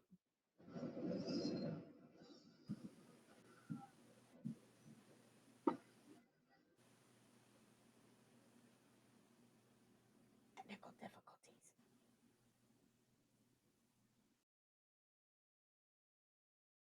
Okay.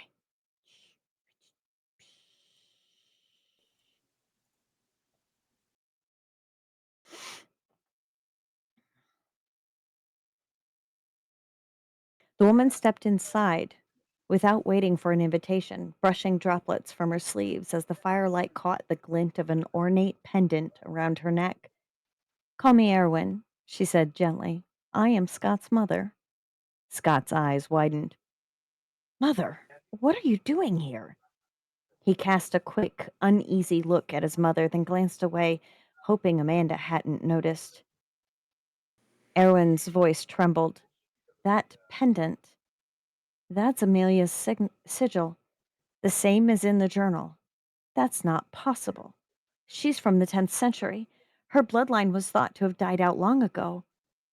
But Erwin's tone steadied. And yet, here you are, her legacy standing right in front of me. Your bloodline's power doesn't just endure, it grows stronger with every generation.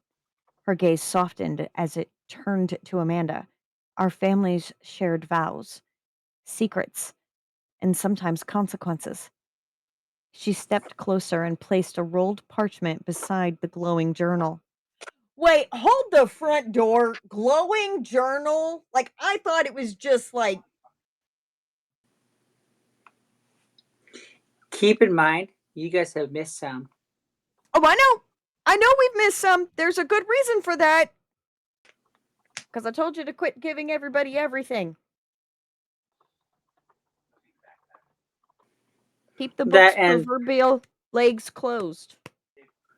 That and also I was inspired to keep writing, and I kept writing. And I was like, oh, okay, gotta stop. Good. But, like, okay. She came to me in dreams, Amanda, Erwin said quietly. Said the air had awakened, that the veil must be lifted. You must know what lies beneath it. Amanda stared at the scroll, its wax seal pressed with the crescent moon cleaved by a flame, the same sigil burning faintly on the journal's pages. What does it say? She whispered. Erwin's expression faltered, sorrow touching her features. That depends on whether you're ready to end what she began or finish what she couldn't. She turned to her son, placing a hand gently on his cheek. A single tear slipped free. I wanted to protect you from this, from all of it. Scott didn't move. Why now? Because it's no longer safe to hide, she said. Not for Amanda, not for you. By now, as the firstborn son, it's already started.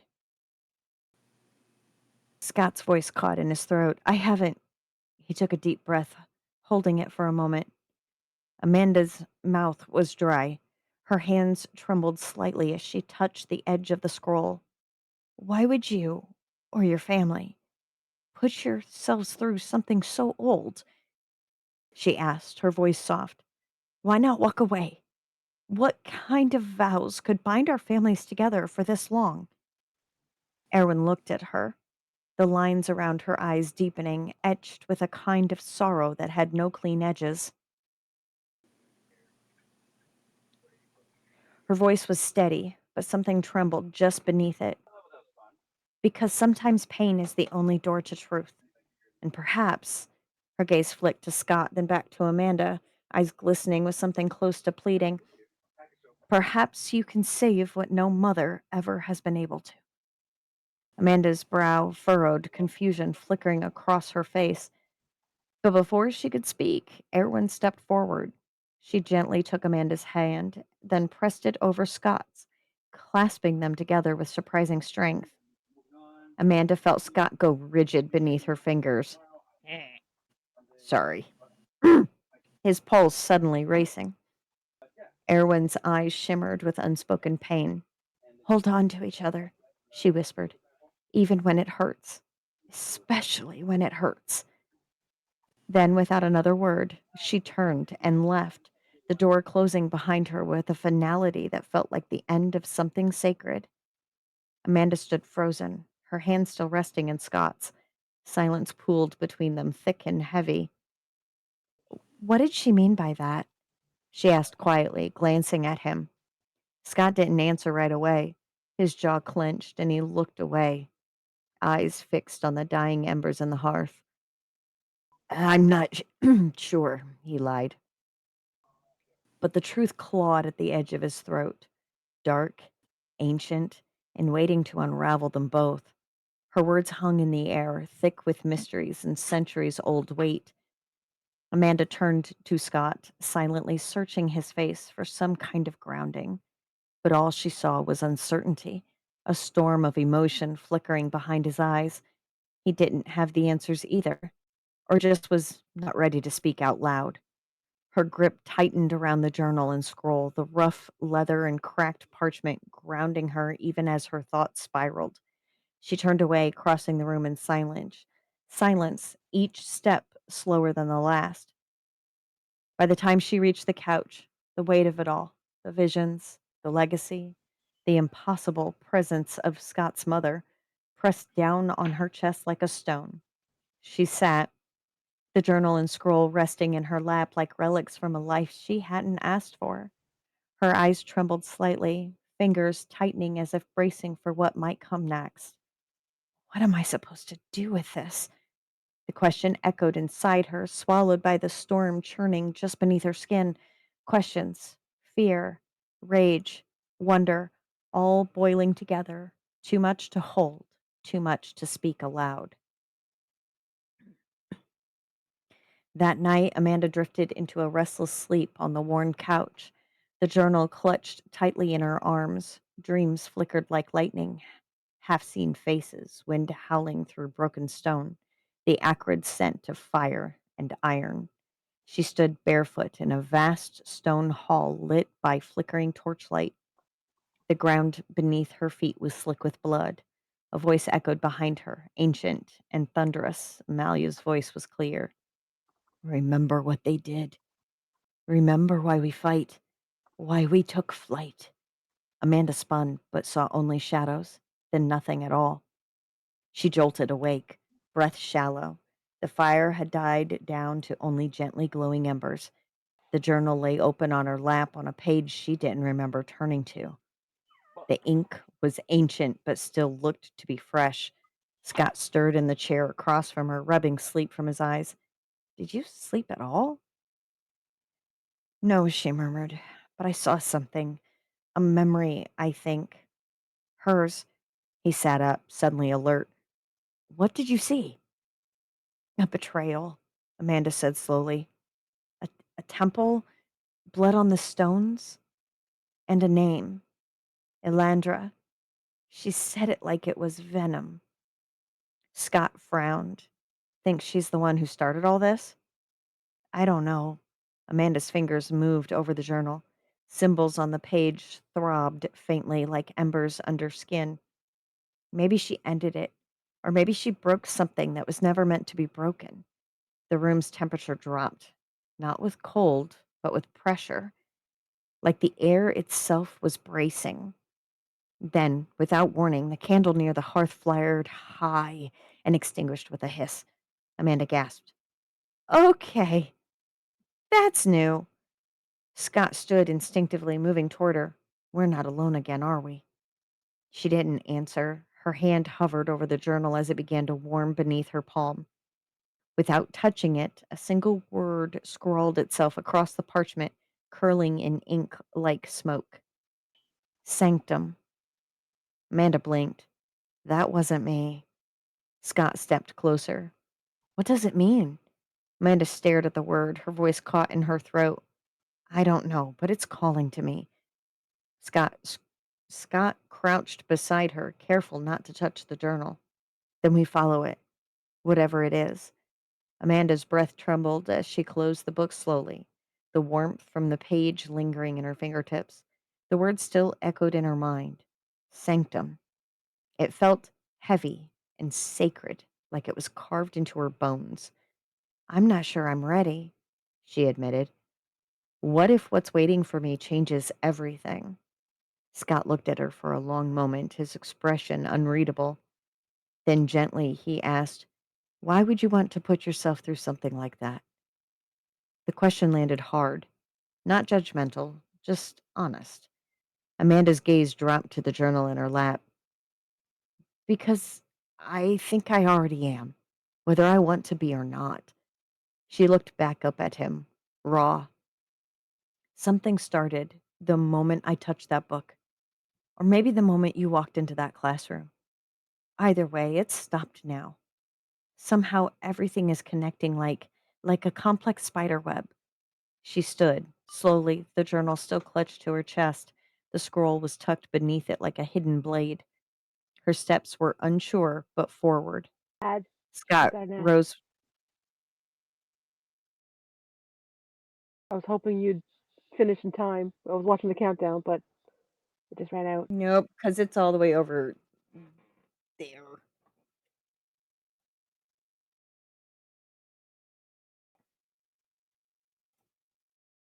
What do we got here?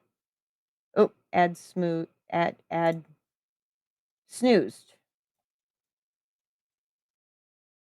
Okay. I'm on page 4 or 5. Okay.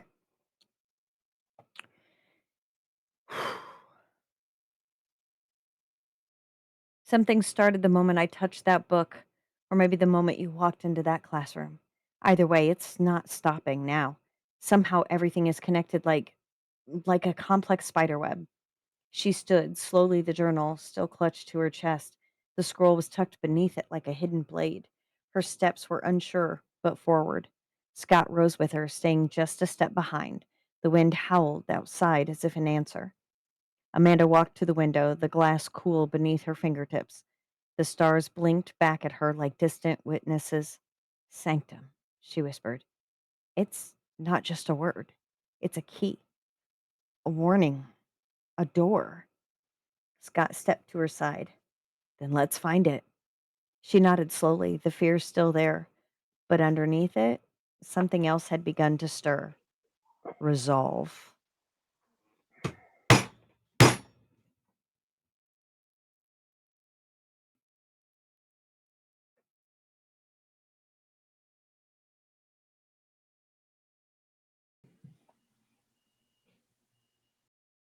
Yay, no mean girls! Jesus, Izzy. No, but I did get you to introduce you to Mommy Dearest. Mm. Hello, Pepper Girl. So, Patrick, quick question. What does the pendant that she has look like again? Wasn't there, it said flame?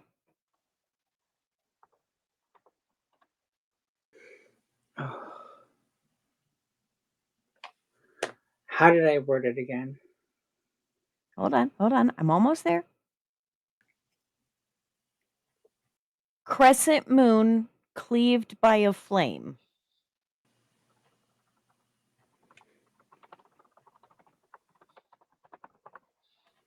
Cleaved by a how does that work? Okay, well, we do have the crescent moon down in the bottom of our thing. In my Yeah. mind, based on what that looked like, I would think that a flame would be like coming, sitting on the. Can you see? Oh, oh, it's a crescent moon of flame. Yes. Okay. That's what I envisioned when I wrote that. Okay, so cleaved is not the right word. You'll go back and you'll fix that. That's okay. Made of crescent moon, made of flame. Got it. Good to know. I have thoughts for the cover design. I have thoughts. Okay. So Izzy, then what would the appropriate word be? Ringed. Ringed in flame. Cleaved. Okay, cleaved is a It's the carve cleaver. through. It's you carve Carved through it. So I don't know if you've all seen. Oh, in fact, they are right here. These are some hair sticks that I have. Okay, little kitty, right? Engulfed would be a good word. Yep. If it were sitting like here with cleaved, my thought was that the flame was coming up to sit in the crescent moon. So crescent moon ringed in fire, ringed in flame. What other we got? Yes, engulfed. Engulfed would be another one.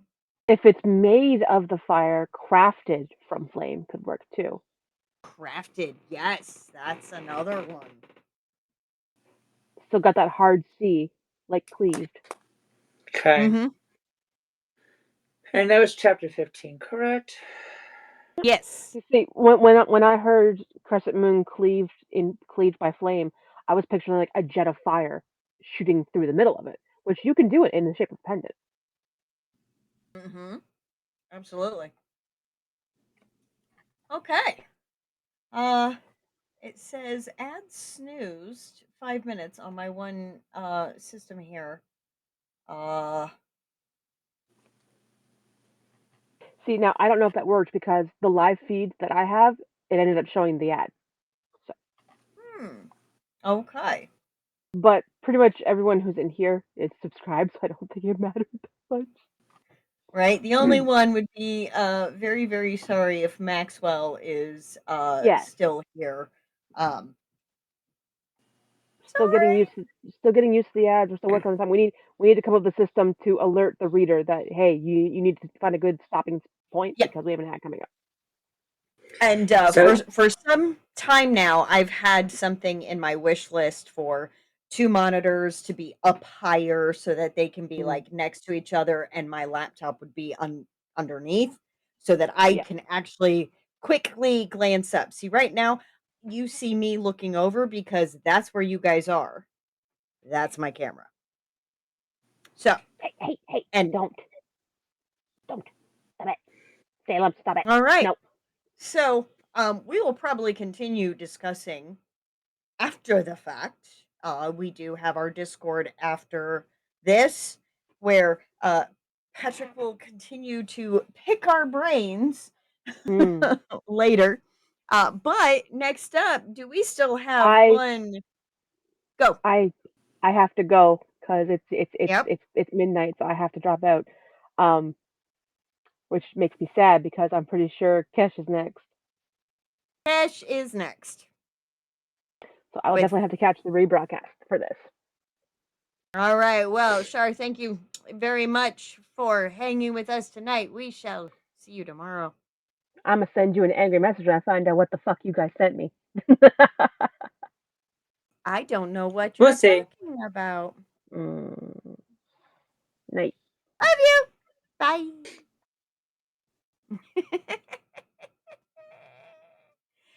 So next up, So yes, Izzy, in the back room, I don't see your picture at all, and it says you're mute. But on the actual site, I can actually see you.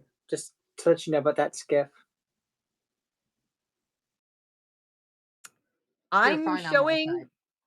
in the backstage and on there and in OBS.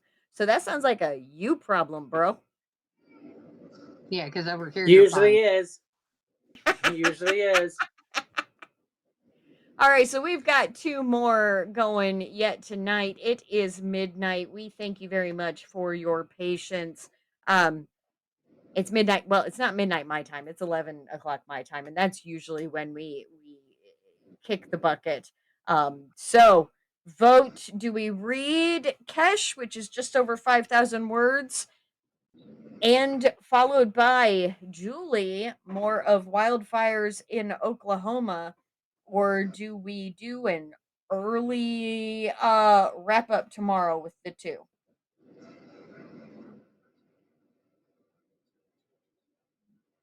Patrick said wrap up for tomorrow.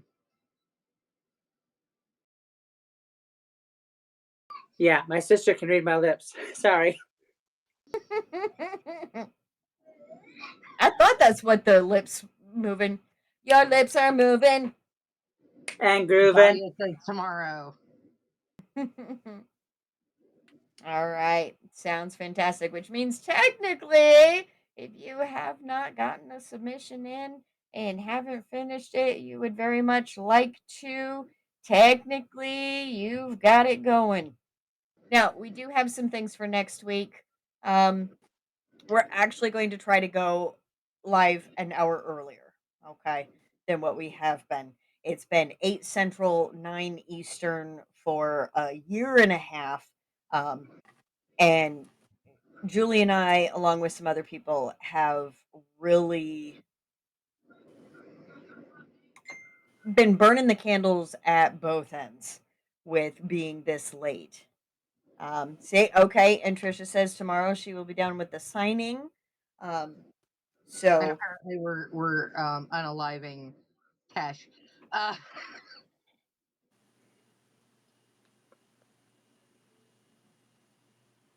stop it. I don't know what to tell you. I don't know what to tell you, sis. I really don't. But I'm draining. We're all draining.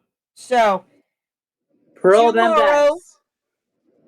tomorrow we will be going an hour earlier than our normal time because that's what our Sundays are. So we will be going live 7 Central, 8 Eastern. Wrap up the last 2 readings. And anybody else who gets in underneath the wire.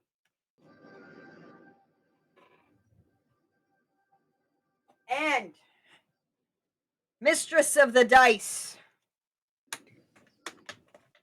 Yes. Dahlia. Me. Hey, but Dahlia, in your defense, in your French toast please defense, you just launched a published work.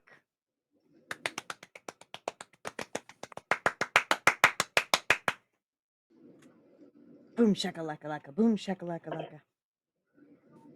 Okay. All right.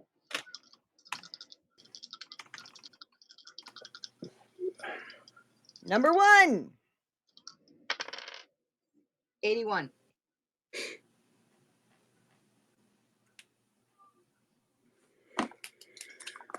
You know, if this is going to happen, and our other lovely person has to jump, we need to have her give her voting rights to someone.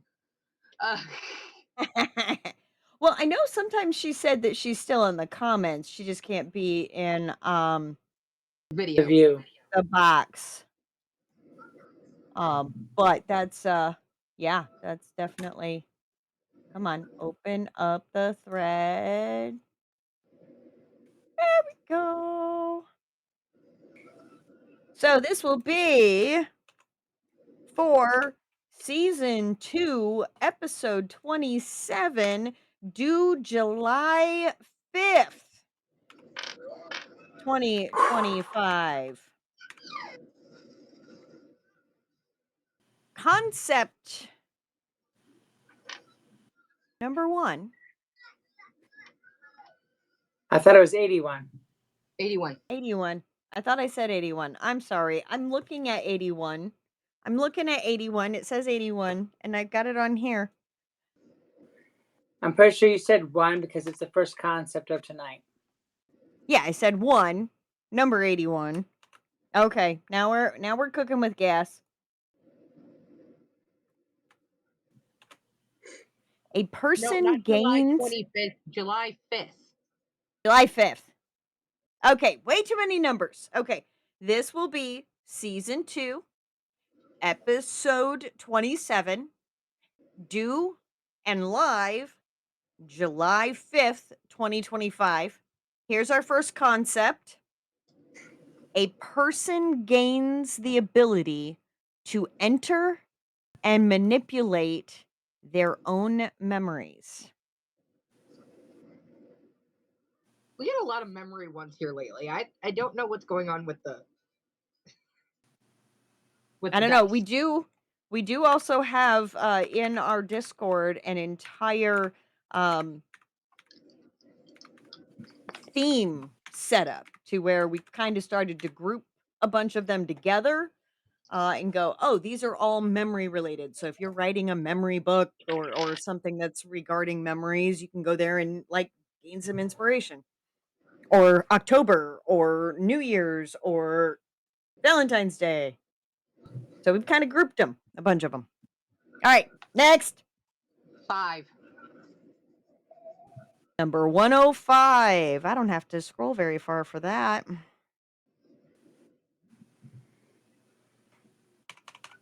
Anybody wanting to get into YA? A young adult character receives a letter that leads them on a quest during the back to school season. Harry Potter. Potter? None of us are getting a Hogwarts letters, okay? We passed that. We're done waiting for our Hogwarts letter. Never mind that I was a full ass grown adult when that started. And all right, so those are our 2 concepts. 48.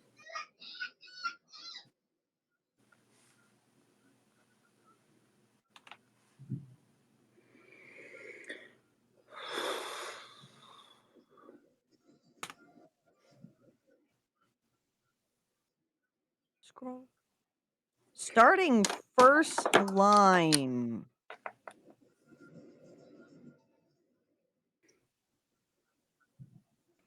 This one has been selected before. So it looks like it's coming up again. The moment I met her, I knew she was going to change everything.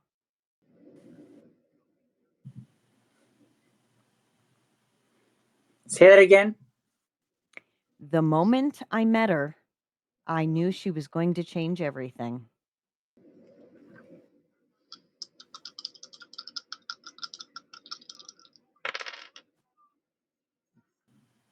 $65.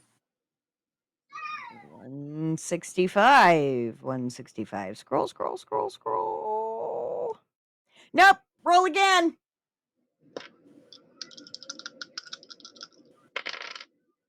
$47. 147.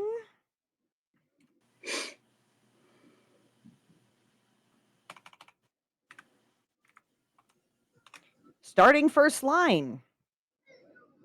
The invitation arrived with no return address, and yet I felt like it was meant for me.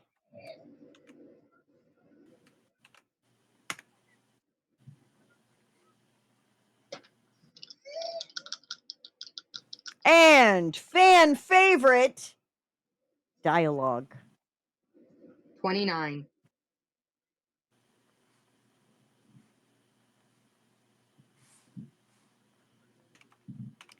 Submitted by Julie.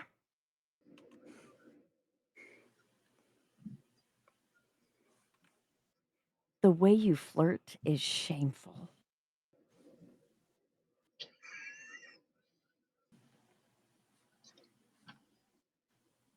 Next. 38. All right, 138.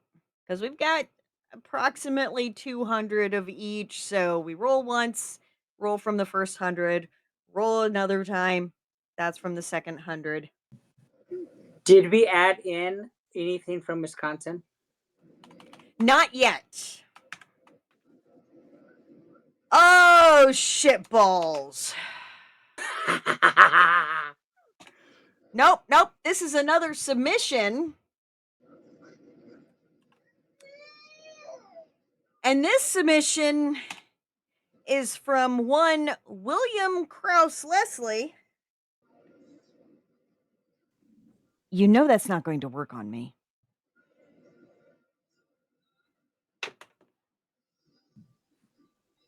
All right, so in the side chat, we have 1, 2, 3, 4, 5, 6.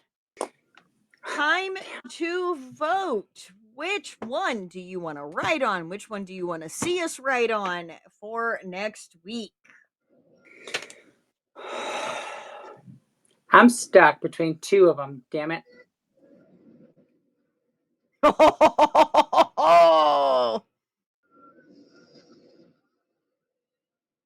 Oh! Oh! Oh! Oh! And I can't even yell and scream because he went on a walk earlier and he's down at the park.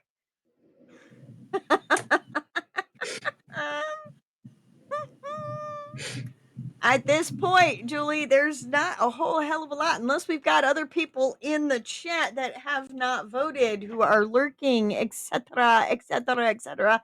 There is no way our votes are going to count for shit. Not even a little bit. Not even a little bit. So it looks like we are going with my middle spawn's submission.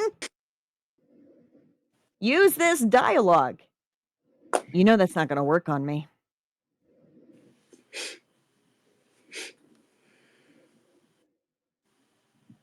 Always remember, hit the Beacons link, do all the things, sign up for the newsletter.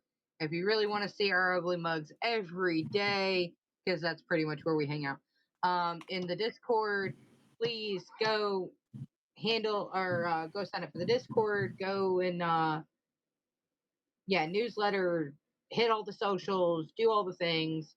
But as of right now, it is 10:10 Central Time, and it is time for us to get on out of here.